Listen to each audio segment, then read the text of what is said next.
It's early November, and while new fire recruits enjoy a short break from training evolutions, there's still one exercise that's hanging on: technical rescue. A specialized area in the fire service, I decided to take the aerial plunge with help from officers and recruits, of course. Nice and slow.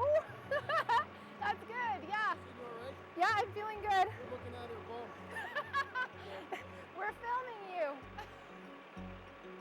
I've rappelled once before, so I'm more excited than scared. But for some of the newbies, this exercise is a bit daunting. At first, I was very scared. Yeah, going off the bridge the first time, I was pretty scared because I've never done anything like that before. And then when we rappel off, you have to kind of flip over backwards. So I was kind of upside down. I was like kind of freaking out. But once you do it and go through it, it's real exciting. And then you want to go up and you want to do it again and again. And Garrett Galden is also eager to keep the new experiences rolling. But with half the training course now complete, the weight of all the studying and practicing is finally being felt. My body's getting a little worn down, but it comes with the territory. So, Is it all worth it in the end? oh, absolutely. It's like winning the lottery. I'm on the ground. Okay. Forward. One, two. I got the ladder. Okay. You got the ladder.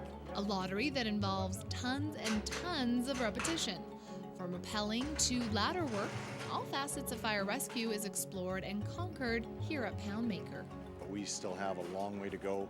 We've only done 4 of 20 fires, and so we're going to incorporate this whole building.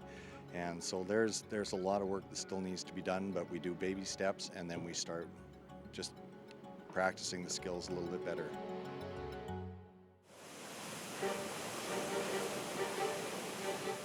Okay, so what skills work best in the event of a propane fire then? Well, as we discover in this LPG tree exercise, LPG stands for liquid propane gas, teamwork is key as these 4 lines of recruits advance forward in an attempt to push the flames aside so a captain can turn off the propane tank valve. But this for sure is something that we could definitely encounter. It's just like anything else. Like there are just so many different hazards and so many things that we can be subjected to, and that's why this training program is so important and why we have to work hard to make sure that we have that skill set before we hit the floor. Through a fog pattern, these men are relying on each other to keep the heat and flames at bay.